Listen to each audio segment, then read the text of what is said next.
Rising Suns with us today. We're very excited. If you guys could introduce yourselves really fast, just so everyone knows who we're talking to. Yeah, absolutely. My name's Andy, and I sing and play guitar and piano. Hi, I'm Julian, I play bass. I'm Steve, and I play the drums. And they literally drove to St. Bonaventure to talk to us. So we're thrilled, shocked, and really happy about it. And the drive itself was not too bad, so that's good. It wasn't too bad. My ears still feel like they need to pop a little bit more, but other than that, I think Yeah, a lot of mountains. Yeah.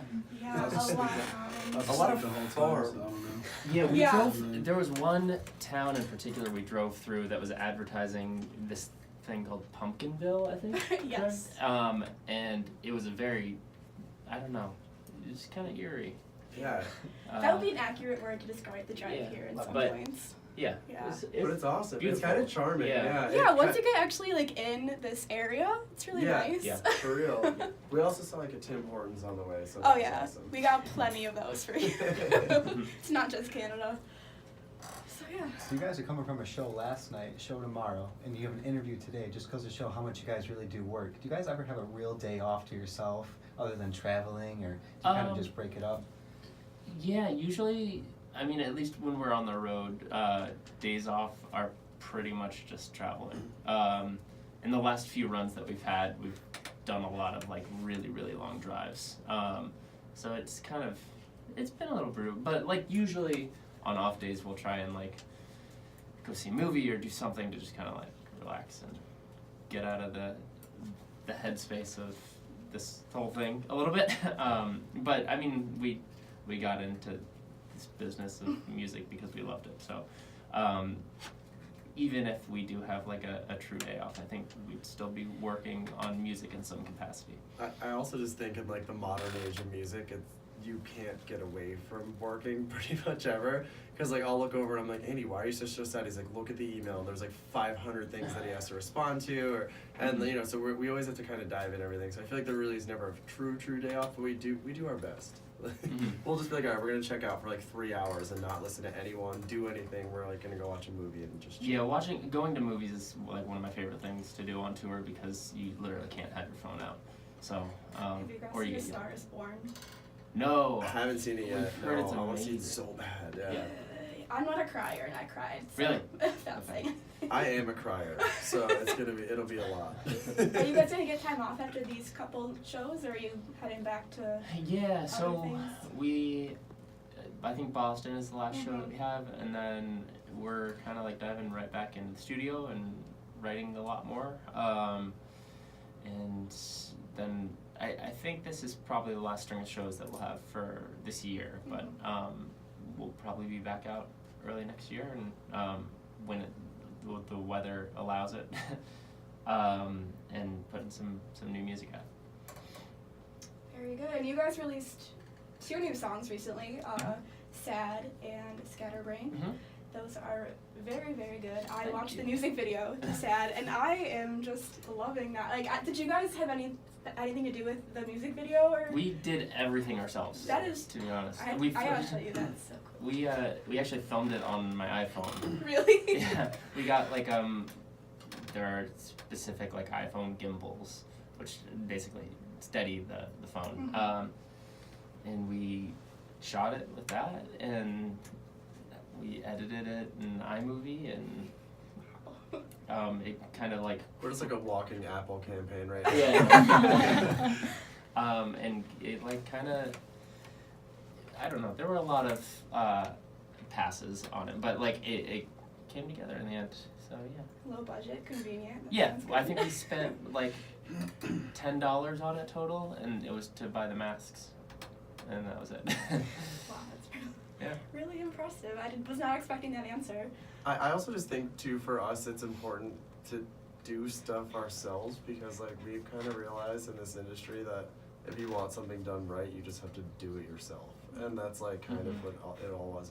And Andy, he was like, oh, like, you know, starting all this footage, all this stuff, and started editing it, and like I could just see him pulling his hair out, and I was like, dude, like, are you sure you don't want someone else to do it? And he was like, no, it's fine, just don't talk to me right now. But it came out amazing, so. Yeah, it's funny. We've over the years become more and more of like a, I guess, like self-contained is the right word for it. But just about everything we do, whether it's like even the production side, and like recording songs and even up to like our lighting on stage. It's pretty much all done in-house, and we kind of keep it all just, the three of us that do everything, so. I like that. It's Yeah, refreshing to know that bands still have some Yeah, I guess creativity to them. we have, I don't know, we have a pretty like specific vision, I guess, for what we want to be as a band and what we want to kind of portray. So, I don't know. In the past, when we've had strong visions, we've noticed that, having too many cooks in the kitchen can kind of skew things a little bit. So yeah, we like to kind of keep it simple. That's good. And since then, you guys have clearly done a lot. I know that you guys have been able to tour with the 1975, Halsey. I mentioned earlier that I saw you with the Kooks. Are there any bands that you like really clicked with and you really were vibing with? And So, Halsey, I actually wrote a few songs with her before that tour, and it's kind of funny. She was actually a fan of one of my old bands years and years ago, and she was at one of our shows and like came up afterwards and was like, "Hey, I really like you guys. Like, what can I want to be an artist. Do you have any tips?" And then years later, we wound up like writing songs together and obviously going on tour together, and it was amazing. So like that was very special. We shared a bus with her, and Ashley's just a cool person. So that was a fun one. And then Oliver, the kid, was on it as well. He was the first three, and we love Brian. He's a sweetheart. So that was a really good kind of like family vibes tour. But I mean, we can, all of the tours that we've gone on, we've been really fortunate to be a part of, and we've gotten the opportunity to tour with some really special artists. So yeah, I mean, especially like the 1975 and Halsey. Since you toured with them, they've blown up, and so that's pretty good. I mean, resume builder for a band at least. Absolutely. Just talking resume builder for my college life.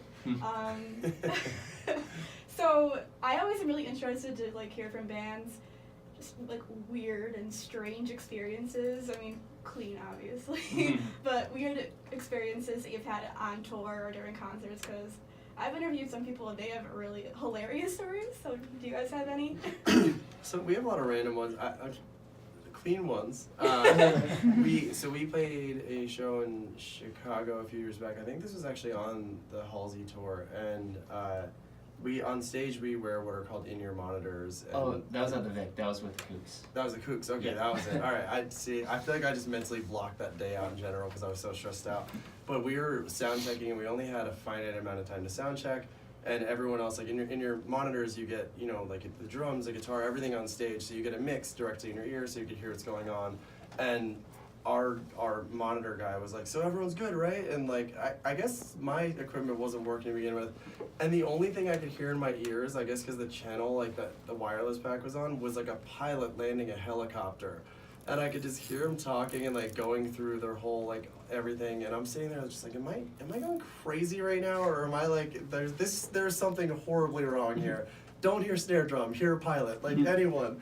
So I think that was kind of a weird one. And then we were like, all right, we'll just wing it and see how it goes for the show, and it wound up being okay, fortunately. Yeah. I don't know. That was a funny one. We got a beer thrown on us, and Oh yeah, we did. what was it? From Michigan. East Michigan. Lansing? I think? Yeah. And we have a lovely crew, and at the time, I think it was our tour manager or stage manager. He had tunnel vision to the dude who had thrown the beer and like jumped off stage and went and like what He got there's a dragged out. specific wrestling move that he was put into. I can't It's remember. a full It Nelson. was a full Nelson. And like we were in the middle of a song when we got hit with it, and it like somehow it like managed to hit all of us. Yeah, like which is bounced. amazing. I don't know how Yeah. the physics of that I don't think even add up. my pedal board is still sticky from it, but I don't know. That was a fun thing to watch as we were like mid-song covered in beer. Did you just keep going? Like, were you able to just like completely ignore it, or were you like Oh my I god, think someone I just said- threw a beer at I me. think I said something. I can't remember though, off the top of my head, but it was, in retrospect, it's funny. Yeah, looking back on it Yeah, now. I don't think I want that to happen again, but No. Oh, okay, yeah, so that's interesting. Going back, I want to focus more on your songs for a second. When I saw you guys in concert, it was the like high, turn in, that kind of stuff. And now you have Sad, you have I Love Whiskey, all those songs, and they're two different, very different sounds. So what kind of? I know you guys had a little bit of a hiatus going on in the past few back. So what was it that, or was it what transitioned your sound from what it was to what it is now? I mean, they're both good, obviously, but what was that transition? So it was, as far as the hiatus goes, I suppose you could say it was a little bit forced because we were in the process of, a change with our label situation, and there were some just legal issues that needed to be sorted out, and I don't know, while we will forever appreciate High and love that song and what it did for us, I think there's sort of like this, I don't want to say it's like naively optimistic, but I feel like those songs they kind of lacked really covering the entire spectrum of human emotion, and there were a lot of important issues to us that we felt we weren't acknowledging, like addiction, like depression, those things, and we've all experienced that, and we know a lot of other people have as well, and it's sometimes hard to find a voice for that, so we wanted to kind of acknowledge it and let people know that if they're going through something like that they're not alone, and we wanted to actually tackle some serious stuff, so that's kind of where Whiskey and Sad come from a little bit. I was gonna say, just listening to the lyrics of Sad, I was like, wow, they wrote a song about me. I feel like it's just a song that, like, especially a lot of college students can be like, yeah. This is my mood 24/7. Yeah, that's I don't know, I think it's everybody's sad and it's fine, and it's still, I think we've come a long way in terms of talking about it and addressing it in a public setting, but it's still something that's really stigmatized, I think. So we wanted to just have a voice and let people know that it's okay to speak out and use it and just talk about your feelings. We listen to a lot of different stuff. Yeah, we're all over the place. I've been listening to, I don't know if you know Gregory Alan Isakov. He's like kind of like a folk. Yes. Yeah, he has a new album out. It's amazing because I feel like touring is extremely stressful, and like we're in the van all the time and just kind of hoping that we don't crash because driving those things are terrifying. They're tall, there's a lot of wind, so all of a sudden we hit like a crosswind and almost go off the road. So I feel like the best thing you can do is listen to calming music in that situation, so I've been listening to that a lot. I don't know, what about you guys? I listen to a lot of classical music, and I guess Steve didn't realize that. He recently got in the car while I had classical music on, and he is now convinced that I'm a serial killer. If any, yeah. Because I feel like it's like a very Dexter thing to do. I don't know. I was gonna say, yeah, that's a direct relationship. So Yeah. Yeah. But yeah, I think for probably the same reasons that Yeah. Steve likes. Yeah. There's a lot of crazy stuff going on in the world. You might as well just like take a moment to just like relax. Amen to that. Yeah. So, going forward, you guys are obviously going to keep writing music, the whole thing. Are there, when you guys get back to going on tour and doing the whole traveling thing, what kind of artists, or maybe not even genre, or bands or actual artists would you love to like go on tour with? Who's your dream tour companion? The 1975 tour was really special because their fans are insane. Oh, yeah. And like the in the best way most possible. beautiful Yeah. way Yeah, possible. yeah. Yeah. And it's just really cool to see people's love for music and see it transcend just one artist. Mhm. And I don't know, every show, kids ran up to the front of the stage right when doors opened. And they were just excited to hear music. So really, any artist with that kind of fan base, like 21 Pilots is a good example, or The Neighborhood. They just have very, very reactive fan bases of people who like music. But I don't know, as long as we're getting the opportunity to play our music in front of people, I think we'll be happy. Anyone else have any? I think Andy just kind of named all of them right Really? now. But you know what, another Those one are all that'd be good really ones fun to say. in general is Dreamers, just because they're friends of ours. Like, I would love to tour with them again. We did I think their first like tour ever. They came out with us. So if you guys are listening, return the favor, dudes. No. Yeah, they have new music too. Yeah, they're Yeah. crushing it. So It's amazing. You never know. So you guys are off to Cleveland after this. Mhm. And then you got, is it that and then one or two more shows you have? We've got Cleveland, Pittsburgh, and then Boston. Gotcha. So if anyone listening is anywhere near those, you should definitely go check out Young Rising Suns.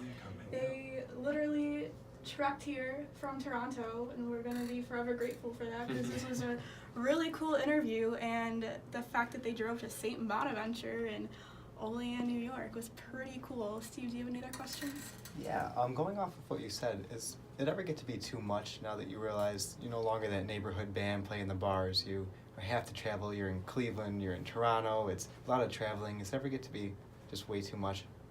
We love it. Yeah? Yeah. Yeah.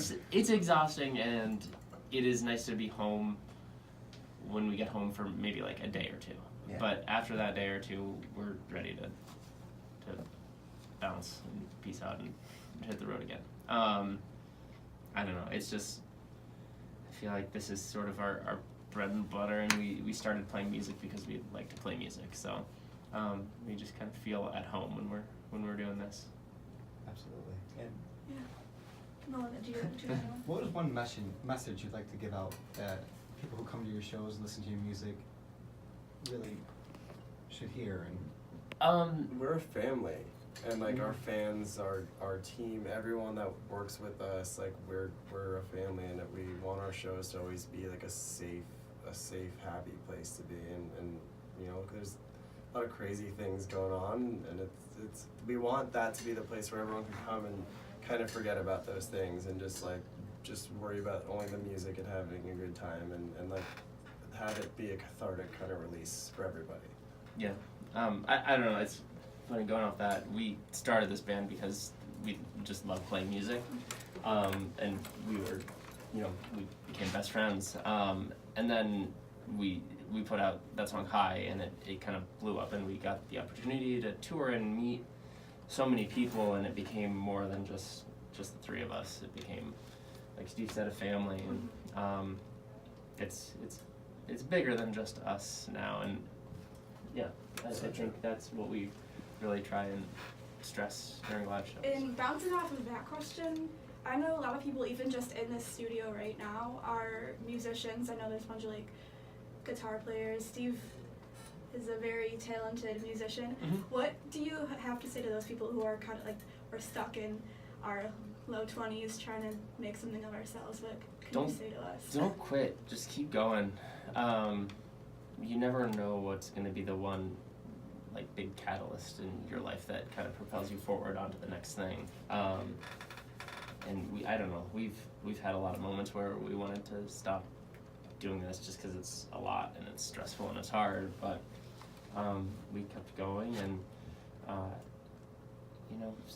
the best things take time. So yeah, don't quit. Keep playing. Did you hear that, Steve? Don't quit. Do you have any other questions? oh, we can't thank you enough for stopping down Yeah. by the station. Yeah, thank you guys so This much was an for awesome doing experience for us. That was Young Rising Suns, like I mentioned earlier. They have new music out, so check it out. They have 2 new songs called Sad and Scatterbrain. They have a bunch of other music, obviously, too, so check that all out. I'm sure you'll be hearing a lot of them very soon. And yeah, that was our interview. We will have it posted on our website and other social media if you didn't hear it in full. If you like what you hear, go into 88.3 WSBU.com. We'll have a link to their newest album, their website, their social media, and go feel them out. Go see them if you're out there on the show. And you're listening to 88.3 The Buzz.